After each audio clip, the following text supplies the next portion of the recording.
Hey there, it's Grace dropping in to just give a quick high level overview of what's happening with Mayor Adams. There's been months and months of things happening, but it officially came to a head last night where Mayor Adams was handed down an indictment. It is sealed. It's supposed to be open today, which is September 26th.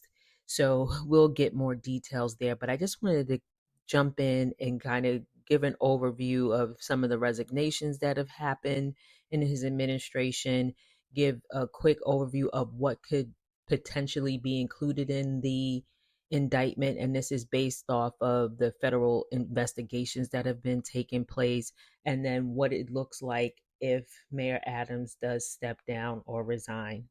So, a lot to cover in a short period of time, but hopefully we can make this succinct.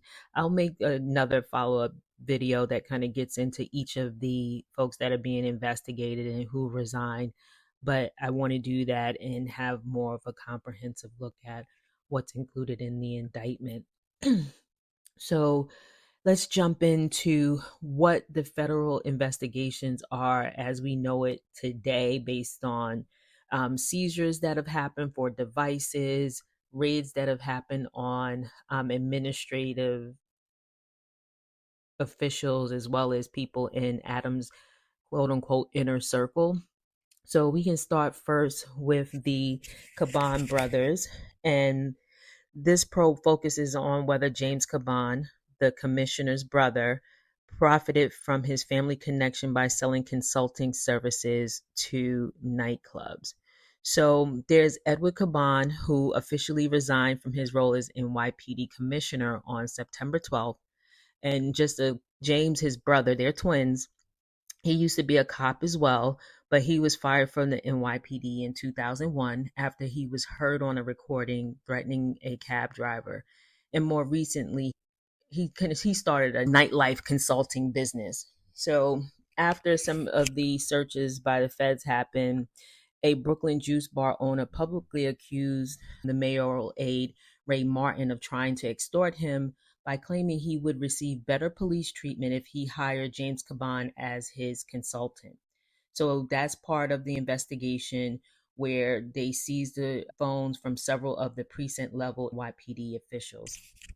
Then we can jump into the Banks brothers. So the FBI electronic devices from the school's chancellor, David Banks, Deputy Mayor Phil Banks III, and their brother, Terrence Banks. So this one has a couple of twists and turns. This is almost like a telenovela. So Terrence is the youngest, and he is a campaign fund contributor for Adams. I don't know if this is going to come out in the indictment or not, but the Campaign Finance Board flagged two events that Terrence Banks held fundraising for Adams' 2001 campaign event. So not too much there yet, but maybe the indictment might say a little something. There is some questionable funds that were raised.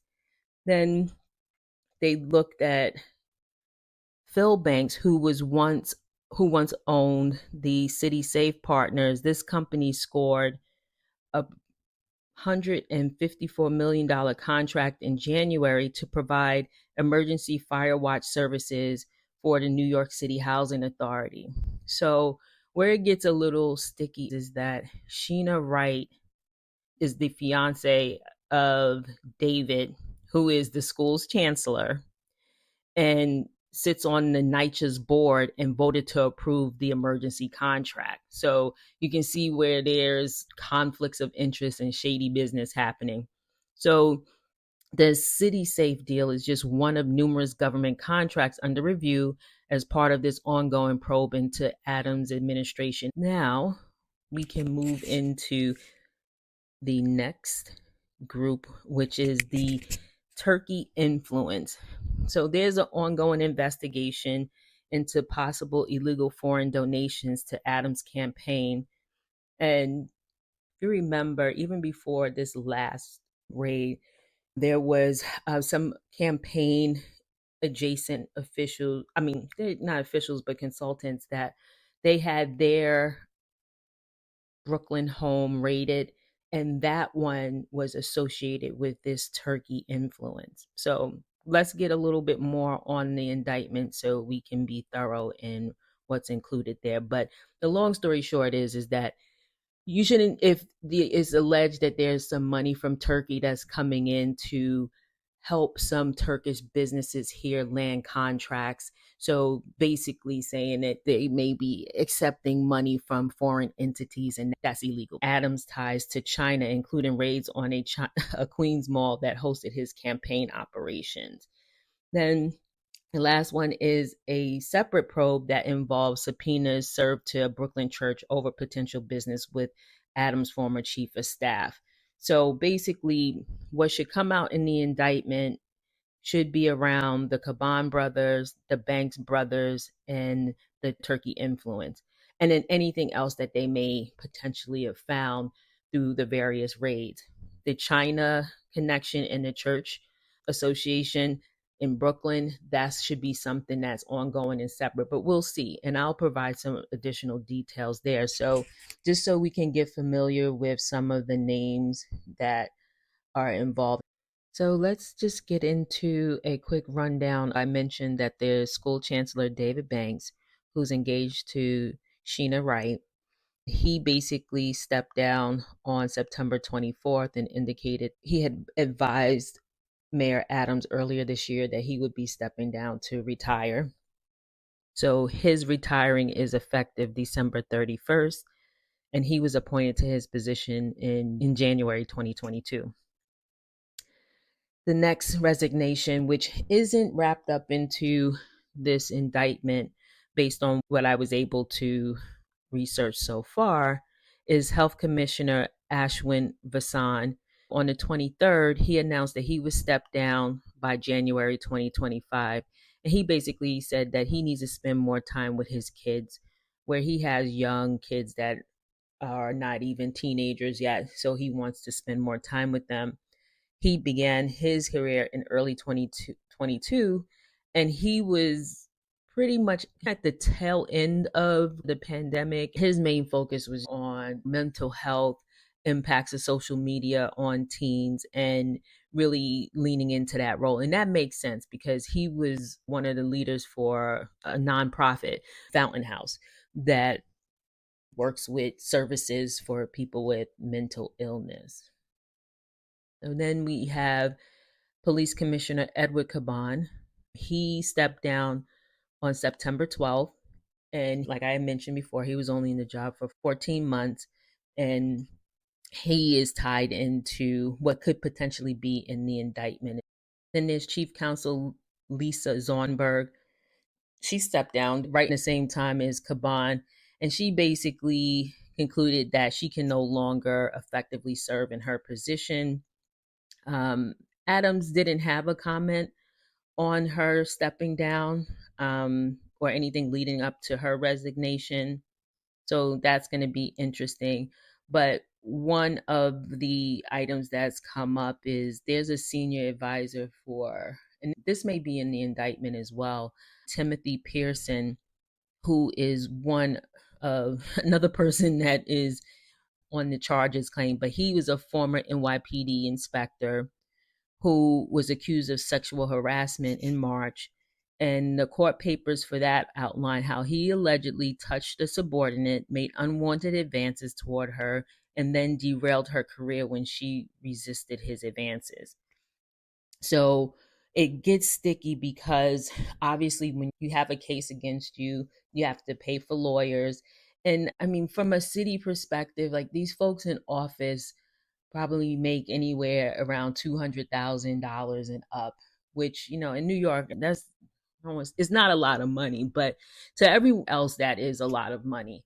And basically, he's saying that he wouldn't be able to afford to pay for his lawyers and stuff like that. So Adam said, hey, why don't we have our counsel that's, you know, taxpayer dollars paying their salary to go and cover and basically represent Timothy Pearson. Then we have Fire Commissioner Laura Kavanaugh. She stepped down in July. Actually, I think it was July 13th of this year. And she was with the FDNY for a decade. She pretty much claimed that there was a good old boys club. And I can imagine, and I'm curious to hear your thoughts on this, but I think when you're in roles that's like true service or out there fighting fires or at least somewhere near to the trenches, that people could feel that you kind of rose up in the ranks, or you're just like a paper pusher and not really out here where it counts, or really don't have the visibility into what FDNY is. So with that backdrop, she also was micromanaged by Mayor Adams as well. So that's not going to be the first time we hear that. But basically, she was indicating that it was Adams' administration officials, like Phil Banks, that had some kind of overreaching interactions with her that made her feel as though there was some kind of discrimination happening. Then we have Corporation Counsel Sylvia Hines Radix. She resigned in May of 2024, and she was appointed to the position in January of 2022. This also kind of ties into the Timothy Pearson case and just having a conflict there. And we have Police Commissioner Keechant Sewell, who stepped down in June of 2023. She resigned, and she basically alluded to the same thing, where there was micromanagement that was happening, also just not having the full support, I guess, that she felt that she needed to run NYPD effectively. And then we have Department of Buildings Commissioner Eric Ulrich, who resigned in November of 2022. He has some charges against him as well. He has a 16 count felony charges of conspiracy and bribery, which happened in September of last year. Those are some of the resignations that have happened. Not all of them are related to what we think to be these federal investigations by SDNY. You can expect resignations will happen within an administration. And I think that's not anything new or different. Jumping into the discussion around AOC on the 25th put out that Mayor Adams should resign. And there's been quite a few other Democratic officials that said he should step aside as well, because obviously New York has a lot going on and we want to make sure that he can focus in on all of the issues that are happening. There's the counter contrast to what happens for Republicans, because clearly we have someone who has 34 felonies and is running for president. No one asked him to step aside or step down, don't run because you're compromising the Republican Party. So I asked the question to you: do we think that the Democrats are quick to automatically cut you off at the kneecaps at the first sign of any corruption or any sort of federal charges or indictments? And then just getting into what will happen if Adams resigns.